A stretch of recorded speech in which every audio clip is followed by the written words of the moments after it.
On April 3, 1971, Heinz Lammerding died peacefully in his sleep, surrounded by family. Age 65. Successful businessman. His funeral was attended by 200 people. Colleagues, neighbors, friends. The obituary in the Dusseldorf Nachrichten called him a pillar of the community. Nobody at the funeral mentioned Oradour-sur-Glane. Nobody mentioned that on June 10, 1944, Lammerding ordered his men to lock 642 civilians in a church and burn them alive.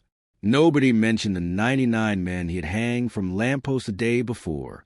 Nobody mentioned that Lammerding had been convicted of war crimes in absentia by a French military court in 1953. He was sentenced to death.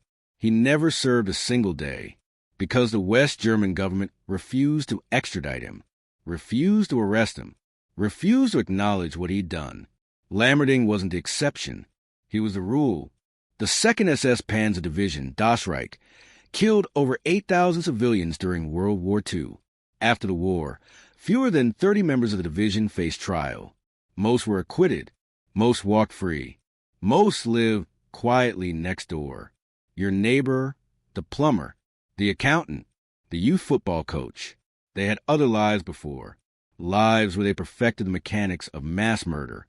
This is a story of how the Death Army escaped justice. How 642 corpses became a footnote. How evil learned to wear a suit and tie. And how we believe the lie that the Nazis faced consequences.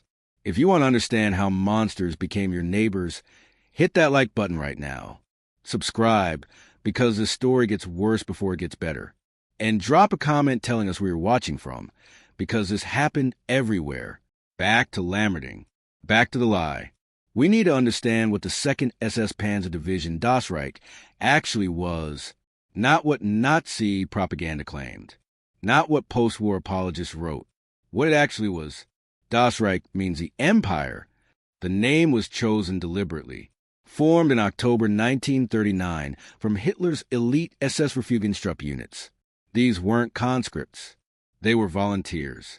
True believers. They fought in Poland, France, the Balkans. Then came the Eastern Front, and the Eastern Front changed them. Between June 1941 and December 1943, Das Reich operated in Belarus, Ukraine, and Russia. They burned 628 villages, one village every 2 days for nearly 3 years. In Minsk, September 1941, they murdered 920 Jews in a single afternoon, shot them, pushed them into pits, covered the pits with dirt while some were still alive. This wasn't combat.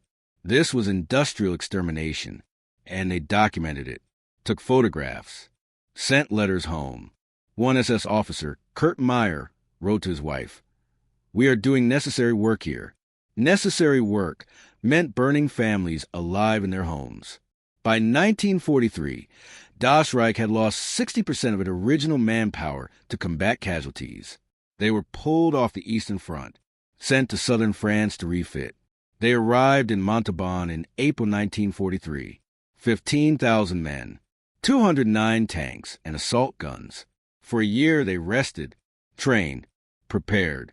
Then came D-Day. June 6, 1944. Allied forces landed in Normandy. Das Reich was 700 kilometers south, too far to reach the beaches immediately. But High Command ordered them north, ordered them to break the spirit of the French resistance on the way. Break the spirit. Those 3 words became license for genocide. The division left Montauban on June 8th. They had 700 kilometers to travel. They would take 10 days, and they would leave a trail of corpses. French resistance fighters, the Maquis, had been waiting for this moment. They ambushed German convoys, cut telephone lines, destroyed bridges. On June 8th, near Roufiac, Maquis fighters killed 3 German soldiers. In retaliation, Das Reich troops locked 18 civilians in a barn and set on fire, burned them alive. Men, women, children. 18 people who had nothing to do with the ambush. This was a pattern. Resistance kills Germans. Germans kill civilians. But the ratio was obscene. 3 Germans dead. 18 civilians murdered. And that was just the beginning. On June 9th, Das Reich entered the town of Tulle. Population, 17,000. A manufacturing town. Railway junction. Strategically insignificant. The day before, June 8th, French FTP fighters, communist resistance, had attacked the German garrison. The Germans had 300 soldiers in Tulle. The FTP had 1,200 fighters. The FTP won, killed 40 German soldiers, captured 200 more. But by the evening of June 8th, the FTP heard Das Reich was approaching. They fled, melted back into the countryside, left the town defenseless. When Das Reich entered Tulle at dawn on June 9th, they found a town full of civilians and no resistance fighters. Didn't matter. Das Reich rounded up every male between 16 and 60. 2,000 men, pulled from homes, shops, factories. They were marched to the town square, made to stand in lines. SS officers walked through the lines, chose 120 men at random. No trial, no evidence, no questions asked.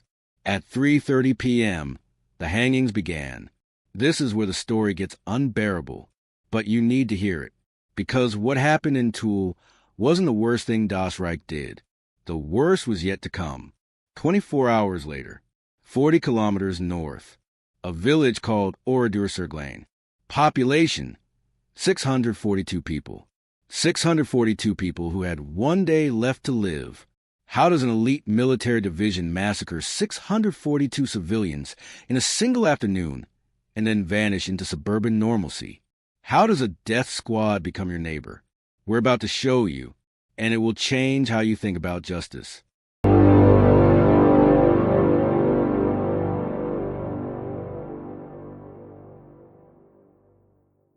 June 22nd, 1941.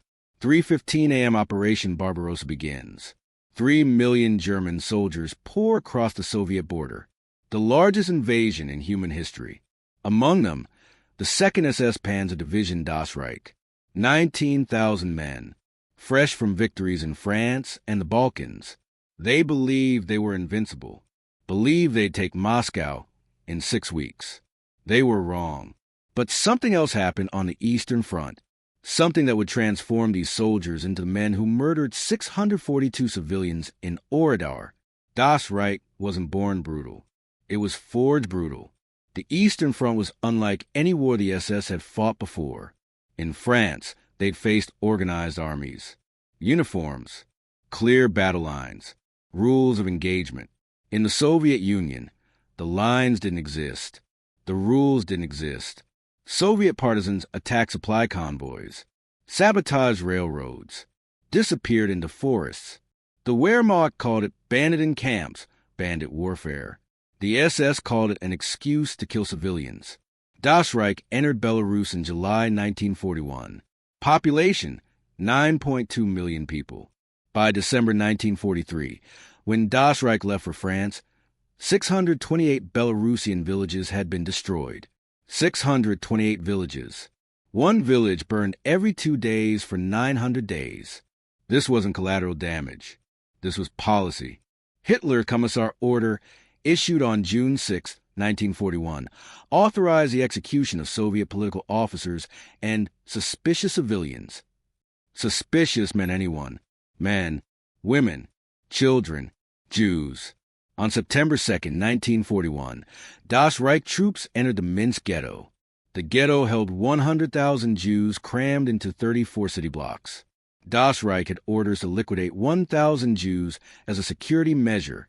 They rounded up 920 men, women, and children, marched them to the edge of the city. Pits had already been dug. The SS knew this was coming. They planned it. The victims were ordered to undress, stand at the edge of the pit.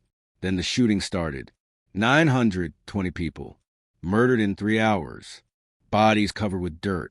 Some weren't dead when the dirt hit them. They suffocated under the bodies of their families. One SS officer, Obersturmführer Wilhelm Kuba, wrote a letter home that evening. The work today was necessary. We are cleaning the East. Cleaning the East. That's what they called genocide. Housekeeping. But the Minsk massacre was just one afternoon. Das Reich spent 30 months on the Eastern Front. 30 months of cleaning. 30 months of burning villages. 30 months of killing anyone who looked suspicious. By 1942, the pattern was perfected. It became routine. Step 1. Surround a village at dawn. Step 2. Separate men from women and children. Step 3. Interrogate, usually with torture. Anyone who resisted was executed immediately. Step 4. If resistance activity was suspected, proven or not, burn the village. Step 5. Shoot anyone who tried to escape the flames. This wasn't improvised violence. This was industrial murder. And Das Reich kept records, photographed their work, sent reports to Berlin. In March 1943, Das Reich participated in Operation Kapis near Vitebsk. Official mission: eliminate Soviet partisan groups operating in the forests. Actual result: 4,280 civilians killed, 1,200 villages destroyed.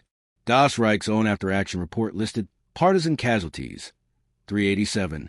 The math doesn't lie. 387 partisans. 4,280 civilians. For every partisan killed, 11 civilians were murdered. This wasn't counterinsurgency. This was extermination disguised as military necessity. The soldiers didn't hide it. They photographed themselves with corpses, posed for pictures. One photograph found in the personal effects of SS Rattenführer Klaus Barth shows him smiling next to a burned village. The caption on the back, written in his handwriting: "Another day's work." Vitebsk, 1943. Another day's work. Mass murder had become a job. By the time Das Reich left the Eastern Front in early 1943, they'd lost 60% of their original manpower, not from combat with the Red Army, from partisan ambushes, frostbite, disease, exhaustion. The survivors weren't the same men who'd invaded in 1941. They'd seen friends freeze to death, watched comrades blown apart by mines, killed thousands of civilians, and they'd learned something dangerous. They'd learned that murder had no consequences. No one stopped them in Belarus. No one stopped them in Ukraine. No one stopped them in Russia. They killed 628 villages worth of people, and nothing happened. That's the psychological poison the Eastern Front created. It taught soldiers that civilians were expendable. That killing was routine. That consequences didn't exist. Psychologists call this moral disengagement, the ability to commit atrocities without feeling guilt. Das Reich had 30 months to perfect it, 30 months to normalize murder. In January 1943, the division received orders: withdraw from the Eastern Front. They were being sent to southern France to rest and refit. Rest. After 30 months of burning villages and murdering civilians, they arrived in Montauban, France, in April 1943. 15,000 men, 209 tanks. The French locals had no idea what was coming. They saw soldiers, clean uniforms, organized columns, discipline. They didn't see the 628 villages. Didn't see the 920 corpses in Minsk. Didn't see the Eastern Front. What they saw was a lie, and they believed it. For 14 months, Das Reich trained in southern France, absorbed replacements, rebuilt strength. Many new recruits were teenagers, 17, 18 years old. Alsatians forcibly conscripted, Ukrainians, Hungarians. They hadn't been on the Eastern Front, hadn't burned villages, hadn't killed civilians. Yet, the veterans of the Eastern Front would teach them, would show them how Das Reich operated. One veteran, Eli Marschneider, a 17-year-old Alsatian conscript, later testified about his training. "We were taught that civilians were the enemy, that resistance meant everyone in the village was guilty. We were taught that mercy was weakness, that hesitation meant you weren't a real SS man. This was the indoctrination. This was how normal teenagers became mass murderers. And in June 1944, they'd get their chance to prove they'd learned the lessons. Because on June 6, 1944, Allied forces landed in Normandy, and Das Reich received orders to march north, 700 kilometers to the battlefield. High Command added one additional instruction: break the spirit of the resistance on your way. Break the spirit. 3 words, Vague. Open to interpretation. Das Reich knew exactly how to interpret it. They'd been breaking spirits for 3 years. 628 villages in Belarus. 920 Jews in Minsk. 4,280 civilians in Vitebsk. Now they bring those methods to France. On June 8, 1944, Das Reich departed Montauban. Destination, Normandy. The journey should have taken 3 days. It would take 10, because the French resistance was waiting, and Das Reich was about to teach France what they'd learned in the East. That lesson would cost 741 French lives in 48 hours, 99 hangings in Tulle, 642 burned alive in Oradour. But here's what no one expected. The men who committed these massacres didn't start in France. They practiced in the East. They perfected murder on Soviet civilians, so they'd be efficient on French civilians. And when the war ended, they'd use that same efficiency to disappear. How do you hunt monsters who've learned to blend in? How do you find killers who look like your neighbor? You're about to find out. Because on June 8th, Das Reich left Montauban, and France was about to burn. June 8, 1944, 6:42 a.m. Montauban, France. Major Helmut Kampfe watched his battalion prepare to move north. 15,000 men, 209 tanks. Destination, Normandy.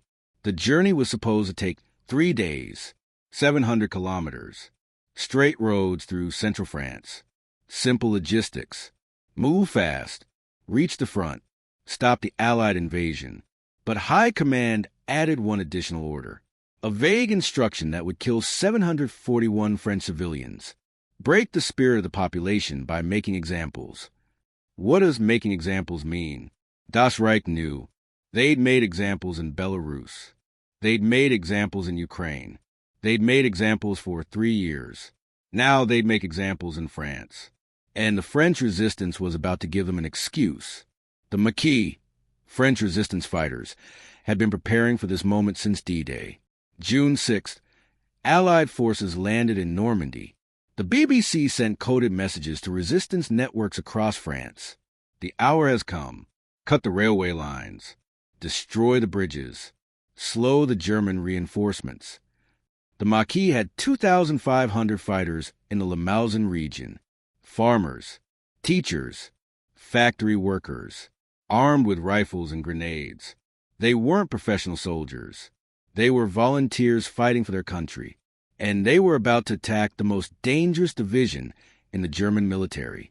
Das Reich's convoys stretched for 40 kilometers. Tanks, half-tracks, supply trucks, moving north on Route N20.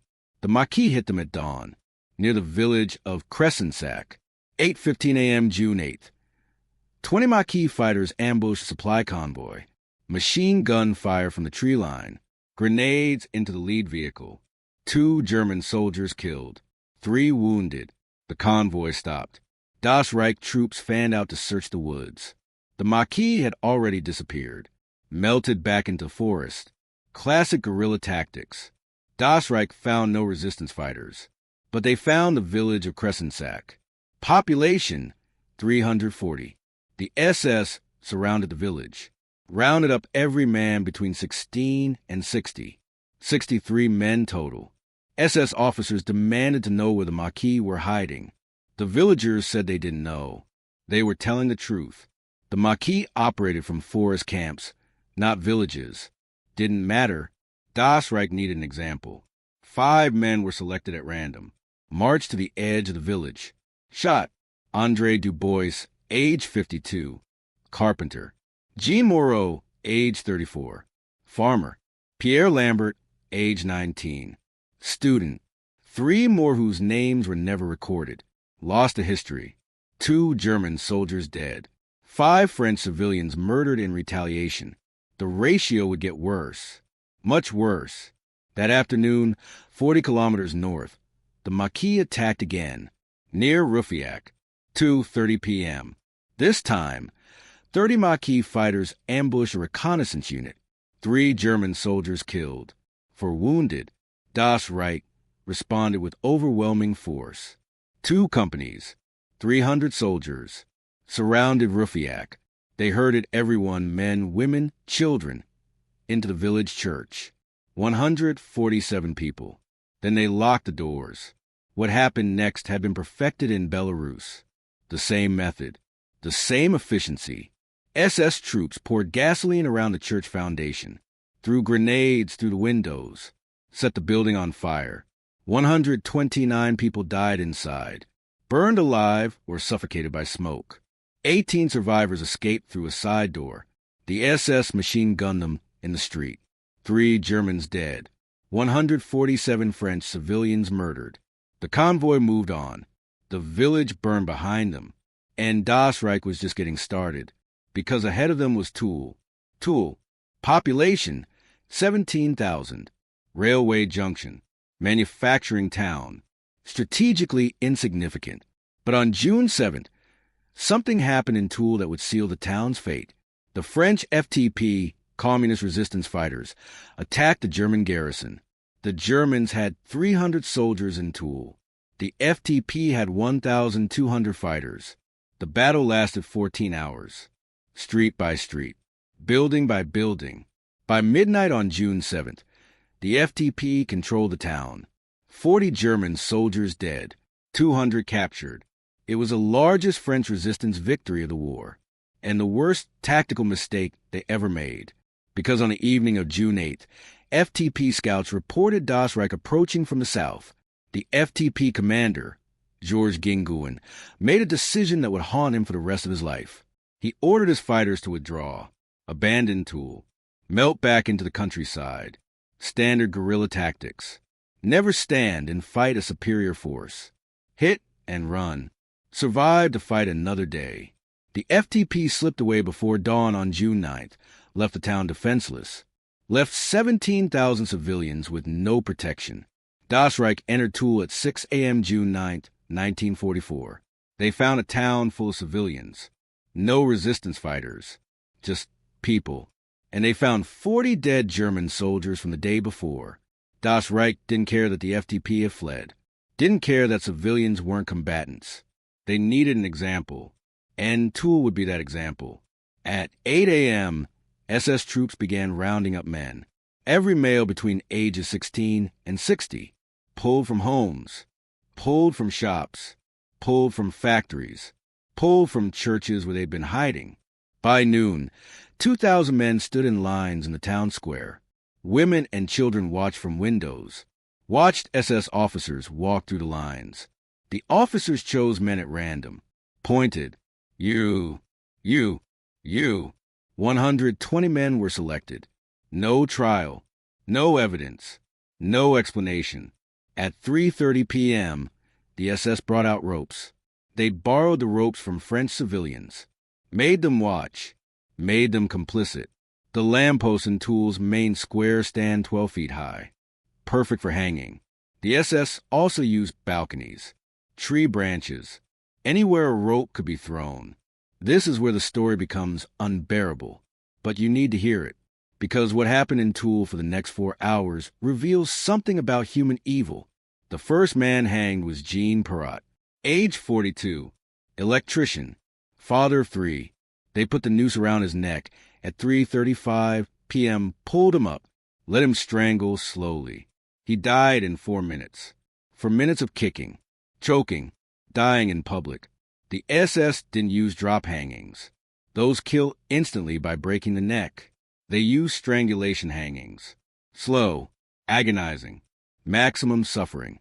Eli Marsh Schneider, the 17-year-old Alsatian conscript, later testified about why. We were told hanging was more humiliating than shooting. Made a better example. Humiliation was the point. Public degradation. Psychological terrorism. By 5 p.m., 37 men had been hanged. The SS took a break. They went to the Tivoli Cafe, drank cognac, listened to a gramophone playing Strauss waltzes, while the bodies swung from lampposts 50 meters away. At 6:15 p.m., they resumed. 62 more men hanged before sunset. 99 men total. 99 fathers, sons, brothers. 99 civilians. The youngest was Antoine Clettle, age 16, baker's apprentice. The oldest was Marcel Villebrun, age 63, retired postal worker. None had been members of the FTP. None had fought against the Germans. They were chosen because Das Reich needed to reach a quota. 120 selected. 21 were spared at the last moment because they worked in factories deemed essential to German operations. So 99 died, not because of what they'd done, because of arithmetic. Another 149 men were loaded onto trains, sent to Dachau concentration camp.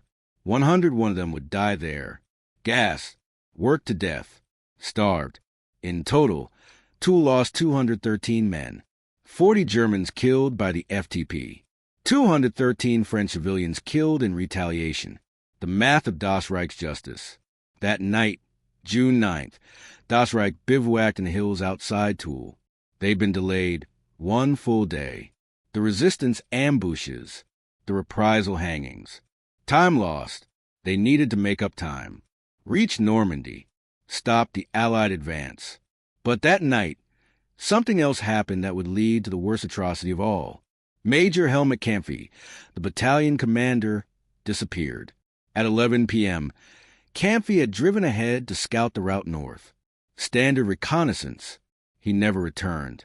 His driver was found dead. Kampfe was gone. The Maquis had captured him, taken him prisoner, hoped to exchange him for captured resistance fighters. But Das Reich didn't negotiate. They retaliated. And 40 kilometers north was a village that had nothing to do with Kampfe's capture. A village that wasn't on any military map, wasn't strategically important, had no resistance activity. A village called Oradour-sur-Glane. Population, 642. 642 people who had 14 hours left to live. Because on June 10th at 2 p.m., Das Reich would arrive, and they would murder everyone. How does a battalion commander's disappearance justify burning 642 civilians alive? How does revenge become policy? You're about to find out, and it will destroy any illusions you have about military discipline. Because what happened in Oradour wasn't combat. It was extermination. June 10th, 1944, 1:47 p.m., Oradour-sur-Glane. Marguerite Roufanch watched her 2 daughters play in the garden behind their home. Amélie, age 7. Charlotte, age 4. They were picking strawberries, making plans for dinner. In 13 minutes, both girls would be dead, burned alive in a church with their mother watching. Oradour-sur-Glane. Population, 642. A farming village in the Limousin region, 15 kilometers from Limoges. No strategic value. No military installations. No resistance activity. The village had survived 4 years of German occupation without incident.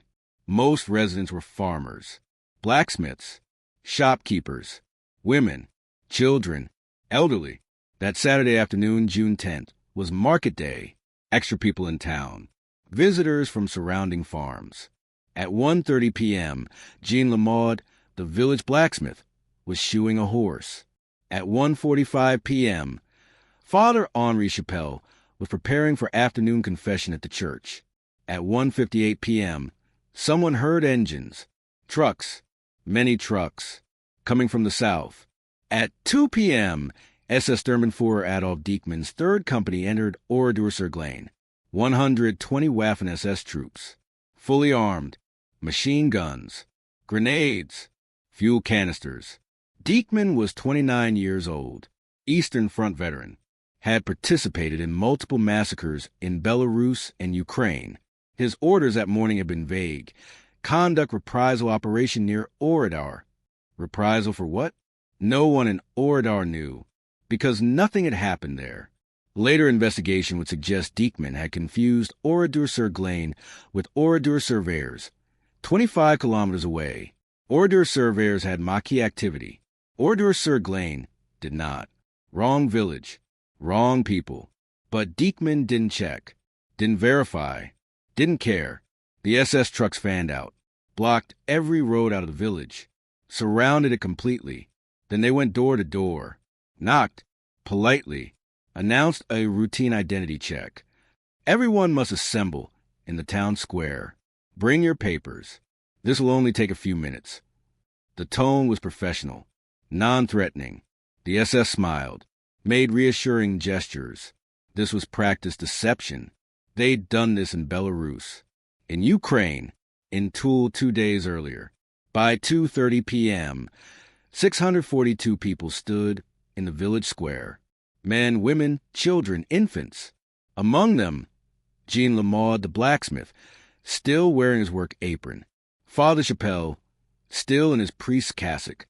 Marguerite Roufanch and her 2 daughters, Amelie and Charlotte, still holding their basket of strawberries.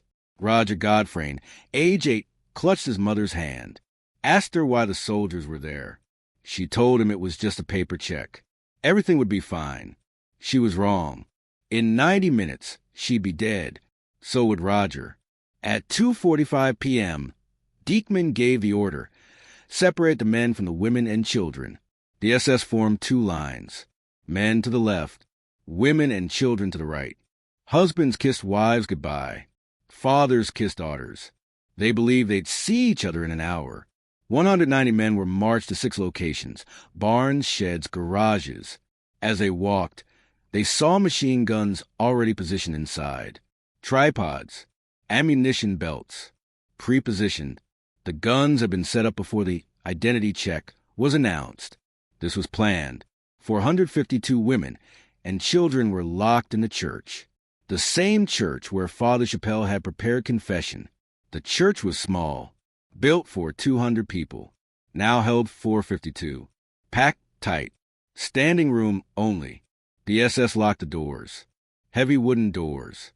Medieval iron locks. No one could open them from inside. Marguerite Roufanch stood near the altar, holding Amelie and Charlotte. She could hear the other women praying, singing hymns, trying to calm the children. Outside, Diekmann looked at his watch. 3:15 p.m. He nodded to his officers. The executions would begin simultaneously. Men first. At Loudy's barn, 62 men stood pressed against the walls. Confused, scared. Robert Hebras, age 19, stood near the back. He'd been repairing bicycles that afternoon. 2 SS soldiers entered, positioned themselves behind the machine guns, said nothing, then they opened fire.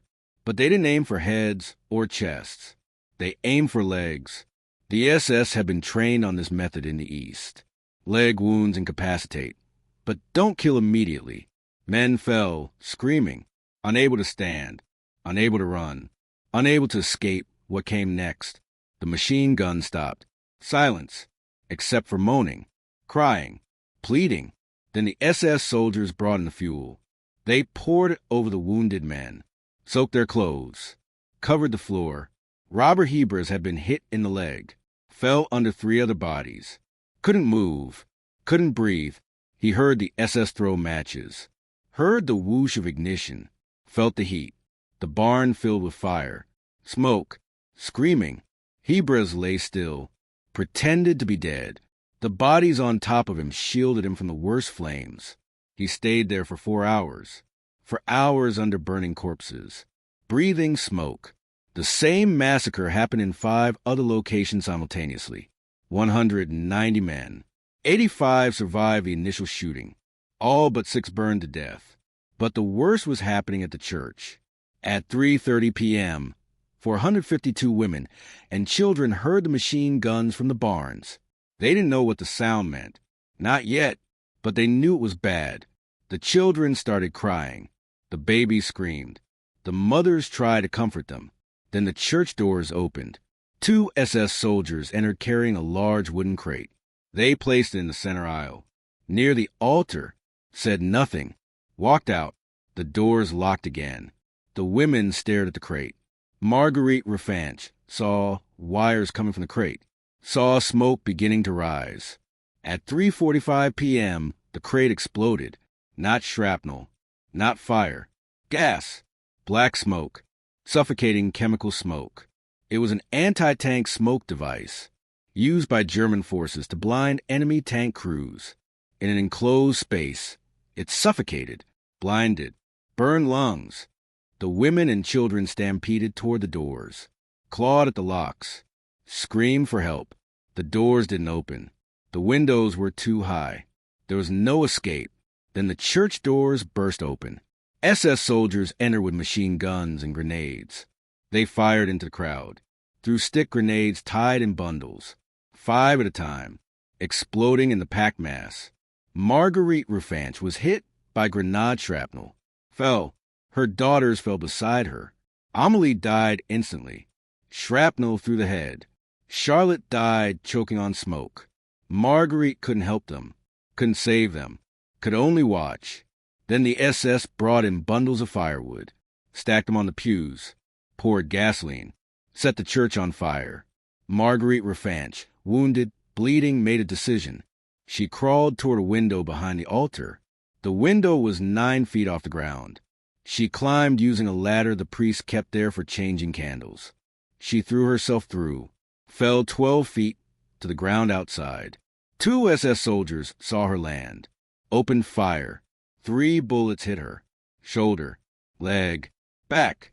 She fell into a vegetable garden behind the church, lay still, pretended to be dead. Behind her, the church burned. She could hear the screaming. 451 women and children dying. 1 other woman tried to follow Marguerite through the window, a young mother holding her baby. The SS shot her before she could jump. Shot the baby, too. Both fell back into the fire. Marguerite Rufanch lay in that garden for 14 hours, from 4 p.m. until 6 a.m. the next morning, bleeding, burned, breathing smoke, listening to her village die. She was the only woman who survived, the only adult female survivor of Oradour-sur-Glane. 451 women and children burned to death in that church, including both her daughters. By 5 p.m., every building in Oradour was burning. The SS went house to house, poured gasoline, set fires, looted whatever they wanted. They took jewelry, watches, silver, loaded it onto trucks. They slaughtered livestock, chickens, pigs, cattle, loaded the meat onto trucks, fed themselves for days. They drank wine from the village cellars, ate cheese, bread, sat in the square watching the fires. 1 SS officer set up a gramophone, played German folk music. They had a party, while 642 people burned. At 8 p.m., Diekmann ordered his men to withdraw. The operation was complete. They'd been in Oradour for 6 hours. 6 hours to murder 642 civilians. The SS departed north toward Normandy, left the village burning behind them.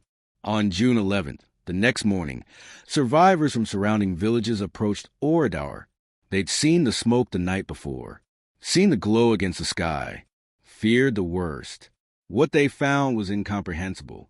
A village that no longer existed. Every building burned, every wall blackened. The church roof collapsed. Bodies everywhere. In the barns, in the church, in the streets where people had tried to run. Most were burned beyond recognition. Charred, skeletal, impossible to identify. The Vichy French authorities tried to count the dead, tried to identify them. Only 10% of the bodies could be identified. Only 64 out of 642. The rest were buried in a mass grave. Unknown, anonymous, lost. Robert Hebers crawled out of Laudier's barn at 10 p.m. on June 10th. He was one of 5 men who survived the barns. 5 out of 190. Marguerite Rufanch was found the next morning. Still alive, barely. 6 survivors total, out of 642 people. A 99.1% fatality rate. The question everyone asked, why? Why Oradour? There was no resistance activity there, no military targets, no strategic value. Post-war investigations concluded Diekmann had attacked the wrong village. He'd meant to attack Oradour-sur-Glane, where Maquis had captured Major Camphy. Wrong village. Wrong people. 642 civilians murdered because of a map-reading error. But Diekmann never faced justice. He died 3 weeks later in Normandy, shot by a Sherman tank during fighting near Caen. Age 29. Killed as a soldier, not executed as a war criminal. His men scattered after the war. Some were captured. Most weren't. And the Death Army marched on to Normandy to fight to fail, to disappear. But here's what makes Oradour different from every other massacre Das Reich committed. This one couldn't be hidden. This one had witnesses. This one became a symbol. Because General de Gaulle, when he saw the ruins, made a decision. Preserve it. Leave it exactly as the SS left it. Let it stand as evidence.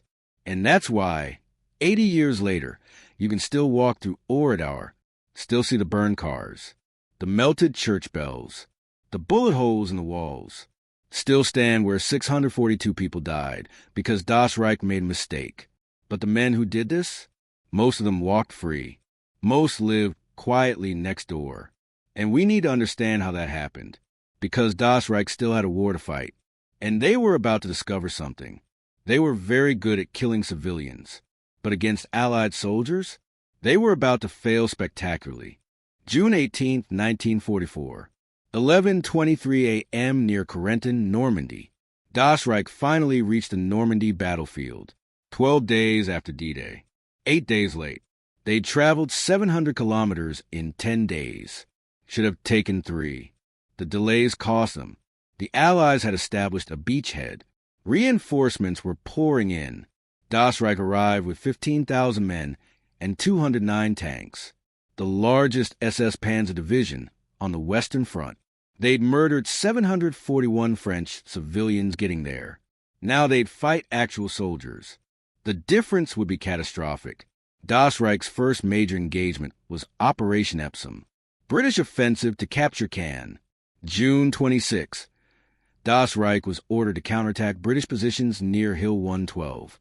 Hill 112 overlooked the entire battlefield. Whoever controlled it controlled the sector. Das Reich attacked with 60 Panther tanks and 3,000 infantry. Confident, aggressive, they ran straight into the 11th Armored Division. British tanks, British artillery, British air power. The battle lasted 14 hours. Das Reich lost 26 tanks in the first 3 hours. British artillery pounded them from concealed positions. They couldn't advance, couldn't retreat, just died. By nightfall, Das Reich had gained 400 meters, lost 600 men, gained nothing strategic. The elite division that had massacred 642 civilians without loss couldn't take a single hill from armed soldiers. But the worst was yet to come, because on June 29th, Adolf Diekmann, the officer who ordered the Oradour massacre, died, not executed, as a war criminal, not tried, not judged, killed in combat like a regular soldier. A Sherman tank from the British 7th Armored Division hit his command vehicle with a 75mm shell near St. Lo. Diekmann died instantly, age 29, never answered for 642 murders. His death was recorded as killed in action. His family received a pension. He was buried with military honors. Meanwhile, Allied air power began targeting Das Reich systematically. P-47 Thunderbolts, P-51 Mustangs, Typhoon fighter bombers with rockets. Das Reich had operated in the east with minimal air threat. In Normandy, they had no air cover at all. Every time they assembled for an attack, Allied planes appeared, strafed, bombed, scattered them. July 7th, Das Reich attempted to reinforce the front near Villers-Bocage. 40 tanks moving in broad daylight. Massive tactical error. RAF Typhoons hit them with rockets. Destroyed 19 tanks in 20 minutes. Das Reich had more tanks destroyed in 20 minutes than they'd lost in 6 months on the Eastern Front. Then came Operation Cobra. July 25th, American breakout from the Bocage. The Americans dropped 4,000 tons of bombs on German positions in 6 hours. Das Reich was directly in the target zone, took the full weight of the bombardment. Survivors described it as worse than anything they'd experienced in Russia. One SS officer, Otto Weidinger, wrote in his diary, "This is not war. This is annihilation." Das Reich lost 2,000 men in Operation Cobra, lost 40% of their remaining tanks, lost cohesion as a fighting unit. By August 1944, the division that had entered Normandy with 15,000 men had 4,200 combat-effective troops remaining. They had killed 741 French civilians on the march to Normandy, lost 10,800 soldiers in 6 weeks of combat. The ratio revealed the truth. They were efficient executioners, mediocre soldiers. August 19th, Das Reich received orders to withdraw from Normandy. The front had collapsed. They retreated east toward Germany, harassed by Allied fighters every step. Of the 15,000 men who'd entered Normandy in June, 3,800 made it back to Germany in September, a 75% casualty rate, one of the worst losses suffered by any German division in Normandy. The elite division had been destroyed, not by resistance fighters, by professional soldiers who fought back. But here's what's important. Here's what matters for what comes next. 3,800 men survived. 3,800 men who participated in or witnessed massacres across Europe. 3,800 men who knew about Oradour, about Tulle, about the Eastern Front atrocities. And when the war ended in May 1945, most of those 3,800 men simply went home, removed their uniforms, gave false names, blended into civilian populations, because the Allies were about to make a series of decisions that would let Das Reich escape justice. Decisions based on politics, on Cold War calculations, on the uncomfortable reality that they needed Germany rebuilt fast. And rebuilding Germany meant not prosecuting thousands of war criminals who could be useful. So here's the question that haunts Oradour survivors even today. How does a death squad that murdered 642 civilians just walk away? How does the worst massacre in Western Europe result in almost no convictions? How do mass murderers become businessmen, teachers, civil servants? The answer is a combination of legal technicalities, Cold War politics, and deliberate amnesia. And it starts with a trial that should have delivered justice, but instead revealed how badly the world wanted to forget. Because in 1953, France finally put Das Reich on trial for Oradour. And what happened next made survivors wish they'd never pursued justice at all. January 12, 1953. Bordeaux, France. Military tribunal opens. 21 defendants. 14 Alsatians forcibly conscripted into the SS, 7 German nationals who volunteered. But the main architect of Oradour wasn't there. Heinz Lammerding, Das Reich commander, was living freely in West Germany. France had issued an arrest warrant in 1946, requested extradition multiple times. West Germany refused. The reason? West German law prohibited extraditing citizens to foreign courts. It was technically correct, morally bankrupt, politically calculated. West Germany needed Lammerding. He was a civil engineer. His skills were needed for reconstruction. Germany needed to rebuild. War crimes prosecutions were inconvenient, so they stopped. Between 1945 and 1949, Allied military tribunals prosecuted 5,025 suspected Nazi war criminals. Between 1950 and 1955, after West Germany regained sovereignty, they prosecuted 23. The Cold War had begun. West Germany was now a NATO ally against the Soviet Union, prosecuting thousands of German veterans, many now working in government and industry, was no longer politically viable. Justice became negotiable, expedient, forgettable. Back to the Bordeaux trial. The courtroom was packed with survivors from Oradour and Tulle. Marguerite Ruffanch testified for 3 hours, described the church, the smoke device, the grenades, the flames, described watching her daughters die, described jumping through the window, described being shot 3 times. The defendants sat expressionless. Some took notes. One yawned. Robert Hebers testified next. Described the barn, the machine guns aimed at legs, the gasoline, the fire. Described lying under corpses for 4 hours. Described the smell of burning flesh. The Alsatian defendants claimed they'd been forced to participate, conscripted against their will. This was partially true. Alsace had been annexed by Germany in 1940. Men were forcibly drafted into the Wehrmacht and SS. But forced to join didn't mean forced to murder. Nobody forced them to set churches on fire. The trial lasted 3 weeks. On February 11, 1953, the verdicts came. 13 defendants found guilty.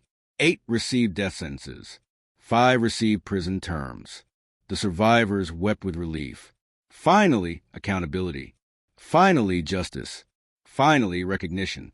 Then, 8 days later, the French National Assembly passed an amnesty law. The law pardoned all Alsatian conscripts convicted of war crimes. All of them, immediately. Why? Political pressure from Alsace. Regional politicians threatened to demand autonomy if the conscripts weren't freed. France was terrified of losing Alsace again, so they sacrificed justice to maintain territorial integrity. On February 19, 1953, 12 of the 13 convicted men walked free. The only man who remained in prison was one of the German nationals. He served 4 years. Released in 1957, the survivors of Oradour were shattered. They testified, relived their trauma, watched their children's killers receive death sentences, then watched France release them 8 days later. Marguerite Ruffin said in an interview, "They told us justice would be done. They lied." Robert Hebers said, "We learned that day that French lives matter less than French politics."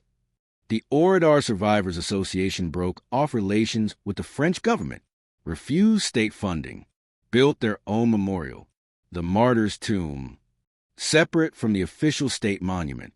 For decades, they refused to participate in state commemorations, refused to let politicians use Oradour for photo opportunities. But the failure of the Bordeaux trial was just one part of how Das Reich escaped justice. Most members of the division were never prosecuted at all. Heinz Lammerding lived in Dusseldorf until 1971, ran a successful construction company, died peacefully in his sleep. Otto Kahn, who supervised the massacres at Tulle, lived in West Germany until 1982, never faced trial. Friedrich Bahr, who participated in the Oradour massacre, became a civil servant in East Germany, protected by communist authorities. Ernst Krag, who commanded troops at Oradour, worked as an engineer in Hamburg until 1978. In 2011, German prosecutors identified 6 men, aged 85 to 88, living in Germany who participated in Oradour. They raided their homes, collected evidence, prepared charges, then closed the case, cited lack of evidence and questionable health of defendants. Survivors responded with fury. They were healthy enough to murder 642 people. They're healthy enough to stand trial. But by 2011, Germany had no political will to prosecute. The Cold War was over. Germany was reunified. Moving forward mattered more than looking back. The window for justice had closed. Not because evidence was lacking, because time had run out and political will had evaporated. This pattern repeated across post-war Europe. Prosecutions declined. Amnesty laws passed. Cold War priorities dominated. By 1960, fewer than 1% of suspected Nazi war criminals had been convicted. The rest disappeared into civilian life, became neighbors, co-workers, ordinary citizens. 1956 Dusseldorf, West Germany. A construction company wins a contract to build a shopping center. The company's owner and chief engineer, Heinz Lammerding, former SS Brigadeführer, convicted war criminal, free man. His neighbors knew he'd served in the SS. Many had too. Nobody talked about it. Lammerding attended church on Sundays, coached his son's football team, hosted barbecues. His business thrived. He employed 200 people, built schools, office buildings, apartment complexes. People who worked for him described him as demanding but fair, professional, a good employer. Nobody mentioned that he'd ordered the massacre of 642 civilians. That knowledge stayed buried. This wasn't unique to Lammerding. This was the pattern across West Germany. Thousands of former SS members returned to civilian life, resumed careers, raised families, lived normal lives. A 1958 study found that 40% of West German judges and prosecutors had been members of the Nazi Party, 33% of senior government officials, 27% of diplomats. These weren't accidental hires. This was deliberate policy.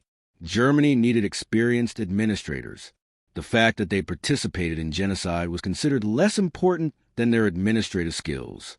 Otto Kahn, who'd supervised the Tulle hangings, worked as an accountant in Munich. He lived in a quiet suburb, attended his daughter's piano recitals, played cards with neighbors. In 1964, a French journalist tracked him down, asked him about Tulle. Kahn closed the door, never answered questions. His neighbors defended him. He's a good man. Leave him alone. The war was a long time ago. The war was a long time ago. That phrase became the standard response. The excuse, the erasure. Friedrich Bahr, who participated in Oradour, moved to East Germany after the war. He worked in the Ministry of Transportation. Decent salary, state pension, respected position. East Germany officially denounced Nazism, called West Germany a fascist puppet state. Yet they employed thousands of former SS members in government and industry, didn't prosecute them, didn't even investigate. Why? Because skilled administrators and engineers were needed. Politics mattered more than morality. Bahr lived quietly until 1989, died of natural causes, never faced trial, never answered for his crimes. The survivors of Oradour watched these men live free, watched them prosper, watched them die peacefully. Robert Hebra said in a 1985 interview, "They're on television, in newspapers, living normal lives, and we're told to forgive." How do you forgive someone who's never asked for forgiveness, who's never acknowledged what they did? Marguerite Rufanch never forgave, spent the rest of her life campaigning for justice, died in 1988 without ever seeing it. She was 91 years old, had spent 44 years waiting for justice that never came. The pattern wasn't limited to Germany. Across Europe, collaborators and war criminals reintegrated into society. France passed amnesty laws for Vichy collaborators in 1951, 1953, and 1959. By 1960, fewer than 2,000 French collaborators remained imprisoned. Most had been released. Belgium released collaborators in the 1950s. Netherlands did the same. Italy never seriously prosecuted fascists. The Cold War created a moral escape hatch. Fighting communism mattered more than punishing fascism. The United States actively recruited former SS intelligence officers to work against the Soviet Union. Men who participated in massacres worked for U.S. intelligence, were given new identities, protected from prosecution.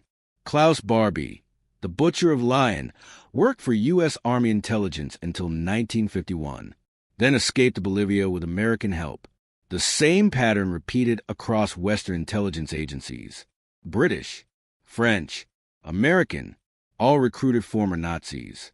Justice was negotiable. Genocide was forgivable. If you had skills the West needed, your past didn't matter. By the 1970s, most surviving members of Das Reich were living openly in Germany, Austria, and France. Some gave interviews. Most refused.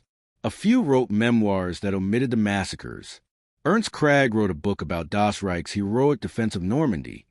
Didn't mention Oradour. Not once. Otto Weidinger wrote a history of the division, 800 pages.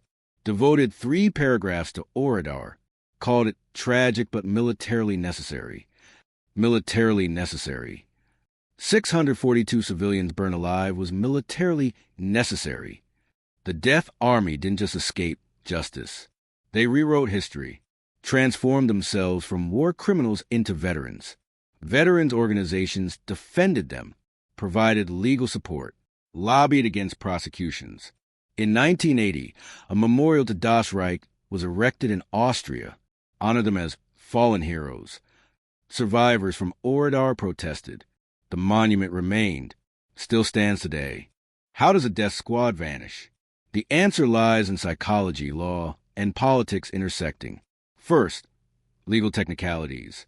German law prohibited extraditing citizens. This wasn't accidental. West Germany's legal system was designed by jurists, many of whom had Nazi backgrounds. They built escape routes into the law. Second, Cold War realpolitik. By 1950, West Germany was a NATO ally. Prosecutions threatened stability. The Americans, British, and French needed a strong West Germany as a buffer against Soviet expansion. War crimes prosecutions were politically inconvenient. They could destabilize the government, upset voters. Third, collective amnesia. Post-war Germany created a narrative of victimhood. Germans suffered too. Dresden, refugees, occupation. This narrative allowed Germans to avoid confronting participation in genocide. 15 million Germans had been Nazi party members. Prosecuting thousands would have torn society apart. So Germany chose forgetting over reckoning. Fourth, the psychology of normalization. Soldiers who committed atrocities rationalized them as just following orders. This wasn't psychopathology. This was moral disengagement, a learned skill that allowed ordinary people to commit extraordinary evil. Post-war, these men simply stopped being soldiers and became civilians. The uniform came off. The identity shifted. They told themselves the past was past, that they'd been different people.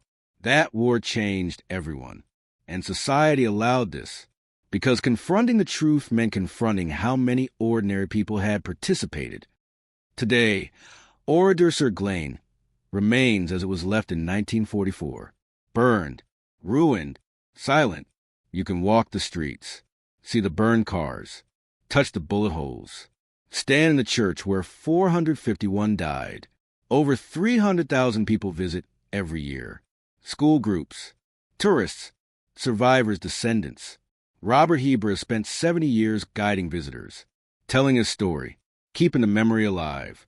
He died in February 2023, age 97, the last survivor. With his death, Oradour lost its last living voice. No one remains who can say, "I was there," but the ruins remain. And they ask a question we still haven't answered. Are they still your neighbors? Are the descendants of Das Reich living next door?